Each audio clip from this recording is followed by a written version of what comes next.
Hello everyone, welcome to the channel. आज की इस वीडियो में हम कोऑपरेटिव लर्निंग जो हमारा एक टॉपिक है एजुकेशनल टेक्नोलॉजी एंड आईसीटी में उसको कवर अप करेंगे। ये यूनिट 4 का टॉपिक है for BEd semester second student जो जम्मू यूनिवर्सिटी के हैं। अगर किसी और के सिलेबस में भी ये टॉपिक है तो आप कर सकते हो। Full fledge written hand written material है और अच्छे ढंग से लिखा गया है जैसे आपको पेपर में अटेम्प्ट करना है। सबसे पहले इंट्रोडक्शन से स्टार्ट करते हैं। पेपर लिखने का एक पैटर्न होता है बीएड में कि सबसे पहले आपको इंट्रोडक्शन देनी होती है। तो यहाँ पे मैंने लिखा है कि कोऑपरेटिव लर्निंग एक इंस्ट्रक्शनल प्रैक्टिस है of a group student into a small groups and these group work together towards a common goal with the help of a teacher. Cooperative learning एक इंस्ट्रक्शनल प्रैक्टिस है जहाँ पे हम group करते हैं, student को छोटे छोटे ग्रुप्स बनाते हैं उनके 2-3 और उनको ग्रुप वर्क देते हैं जिसमें कॉमन गोल होता है और वो उसको सॉल्व करते हैं with the help of a teacher. अब मीनिंग क्या है? जो कोऑपरेटिव लर्निंग है ना, वो stand for a learning process जिसमें student are provided with the opportunity to learn by themselves in a cooperative group. ठीक है, और वो शेयर करते हैं each and every information among their member और उनको हेल्प करते हैं ठीक है, नॉलेज गेन करने में, अंडरस्टैंड करने में और application of a new material में। अब जो टीचर होते हैं ना इसमें, वो क्या होते हैं? Work as a repositories of a subject knowledge and their role is to simply pour into the open empty willing minds of a student। Teacher इनको गाइड करते हैं स्टूडेंट को। टीचर प्रोवाइड क्या करते हैं?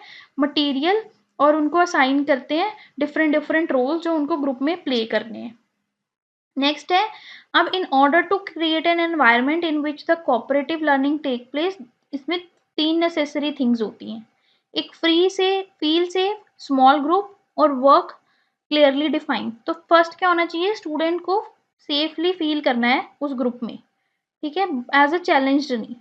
सेकंड क्या होता है कि ग्रुप छोटे होने चाहिए कि सारे स्टूडेंट कंट्रीब्यूट कर सकें। ये नहीं है कि छोटे से काम के लिए 15-15 बच्चों का ग्रुप बना दिया, 4-4 5-5 स्टूडेंट्स के स्मॉल ग्रुप्स बनाए। थर्ड होता है कि टास्क देना है स्टूडेंट को कि वो वर्क टुगेदर कर सकें और उनको क्या काम करना है ये क्लियरली डिफाइन होना चाहिए। नेक्स्ट हम चलते हैं डेफिनेशन जो एक ऑथर ने दी है। वो कहते हैं कि कोऑपरेटिव लर्निंग एक प्रोसेस है जिसमें स्टूडेंट वर्क टुगेदर करते हैं ग्रुप में to master the material initially presented by the teacher. उस मटेरियल की मास्टरी करने के लिए जो उनको टीचर ने दिया होता है।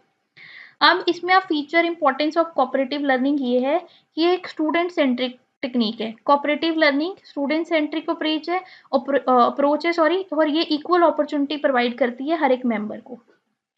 और यहाँ पे हर एक मेंबर खुद सीखता है ग्रुप में। अब क्या स्मॉल टीम होती है कि स्मॉल ग्रुप होता है तो सबको इक्वल अपॉर्चुनिटी मिलती है उनकी नॉलेज शेयर करने में। सोशल इंटरेक्शन होती है टीचिंग लर्निंग एनवायरनमेंट में, स्टूडेंट्स के बीच में भी और टीचर्स के बीच में भी वो अपने व्यू शेयर करते हैं। कोऑपरेटिव स्पिरिट आती है स्टूडेंट के बीच में, कोऑपरेटिवली कैसे काम करते हैं और उनके बीच में सोशल बीइंग की रिस्पॉन्सिबिलिटी आती है। ग्रुप रिस्पॉन्सिबिलिटी आती है कि कैसे ग्रुप को हैंडल करना है, कैसे ग्रुप में कोऑपरेटिवली वर्क करना है, इंडिविजुअल के एफर्ट्स को कैसे इंपॉर्टेंस देनी है, अपने खुद के एफर्ट्स को कैसे इंपॉर्टेंस देनी है और कैसे पूरी ग्रुप की रिस्पॉन्सिबिलिटी लेनी है उसकी भी एक समझ आती है। ठीक है, नेक्स्ट है इसमें रिवॉर्ड सिस्टम होता है। रिवॉर्ड क्या करता है कि importance of role and success बताता है कोऑपरेटिव लर्निंग में, मोटिवेट करता है इंडिविजुअल को और ग्रुप को दोनों को कि पार्टिसिपेट करो। और सक्सेसफुल एकेडमिक लर्निंग भी हो जाती है, इंडिविजुअली खुद सीखता है इंटरेस्ट के साथ। ठीक है, अब स्टेप होते हैं कुछ कोऑपरेटिव लर्निंग में। सबसे पहले होता है pre instructional planning. Plan out करो कि how group will be formed and structure how many member will be interact with each other. ठीक है, फिर इंट्रोड्यूस कराओ activity to the student, explain करो उनको academic task to the student and what the criteria for the success, और set up करो एक time limit जिसमें उनको अपने काम को कंप्लीट करना है। Then monitor and intervene. Monitor करो स्टूडेंट को, उनकी करेक्ट ऑब्जर्वेशन डाटा को लो, उनको असाइनमेंट दो, उनको टाइम टू टाइम फीडबैक दो, उनकी प्रेज करो, सब कुछ करो। और अगर if a group having a problem तो आप उसको सॉल्व भी करो।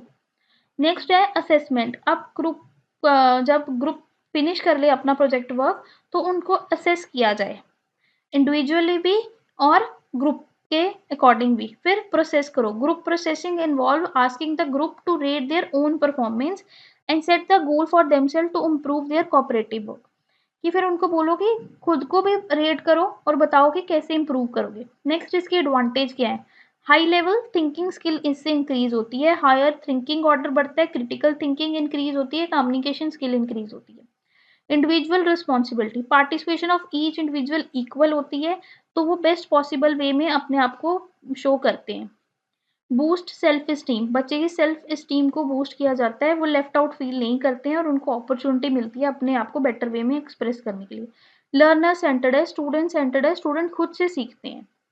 ठीक है। पॉजिटिव एटीट्यूड, एक स्टूडेंट पॉजिटिव एटीट्यूड डेवलप करता है एक टीचर की तरफ भी और खुद अपनी तरफ भी, और हेल्प करना सीखता है एक दूसरे की। डीपर अंडरस्टैंडिंग होती है उन्हें कंसेप्ट की। इम्प्रूव करता है क्लासरूम का रिजल्ट, बच्चे इंटरेस्ट के साथ पढ़ते हैं तो मोटिवेटेड फील करते हैं, तो रिजल्ट भी इम्प्रूव होते हैं। नेक्स्ट है non availability of a curriculum material.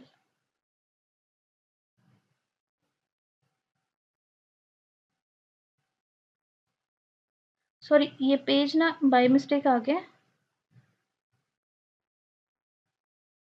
Just a second.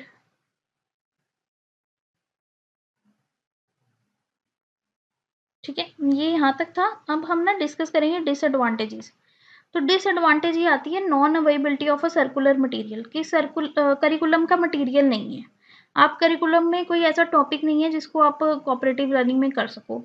अनफेमिलियरिटी of the innovative assessment, ठीक है, कि ग्रुप में असेसमेंट करनी नहीं आ पाती।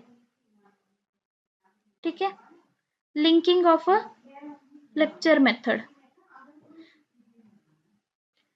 Unfamiliar with innovative assessment. अब use of a cooperative learning require करती है डिफरेंट असेसमेंट टेक्निक जो ग्रेड कर सके ग्रुप को भी इंडिविजुअली। अगर टीचर अनफेमिलियर है तो प्रॉब्लम हो सकती है। Unlinking of a lecture method, अब student may be feel that कि लेक्चर मेथड एक प्रॉपर मेथड है ऑफ टीचिंग का। नॉन कॉपरेशन, अगर स्टूडेंट्स ये आपस में नहीं बनती है तो कभी कभी झगड़ा भी हो सकता है।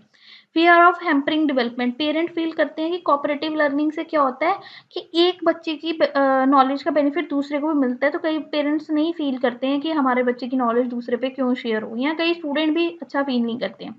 वेस्टेज ऑफ टाइम, और कई हायर ग्रेड के पेरेंट्स सोचते हैं कि ये वेस्टेज ऑफ टाइम है हमारा बच्चा अगर कोऑपरेटिव लर्निंग में पार्टिसिपेट करे। लास्ट में हमें देना होता है कंक्लूजन। तो कंक्लूजन ये कहता है कि कोऑपरेटिव लर्निंग में भी डिफाइन एज एक टीचिंग लर्निंग टेक्निक है जहाँ पे student of the class engage करते हैं खुद को लर्निंग एक्टिविटीज में, और फॉर्म करते हैं ग्रुप ऑफ अ स्टूडेंट जो डिफरेंट लेवल ऑफ एबिलिटी जिनमें होती है ताकि उनकी बेटर अंडरस्टैंडिंग हो सके। बेसिकली कोऑपरेटिव लर्निंग होता है कि आप बच्चे एक कॉमन टॉपिक पे बैठ के पढ़ रहे हो कोऑपरेशन के साथ, टीचर ने आपको एक टॉपिक दे दिया और आप ग्रुप स्टडी कर रहे हो। ठीक है। तो जो भी आपको उसके बेनिफिट्स लगते हैं, डिसएडवांटेज लगते हैं, आप खुद से लिख के आ सकते हो। तो इसी के साथ हमारा कोऑपरेटिव लर्निंग का टॉपिक भी आज खत्म हो गया है। सो अगर आपको वीडियो पसंद आई है तो वीडियो को लाइक करो, चैनल को सब्सक्राइब करो ताकि आपको टाइम टू टाइम सब कुछ अपडेट मिलता रहे। सो बाय बाय एवरीवन, मिलते हैं नई वीडियो के साथ।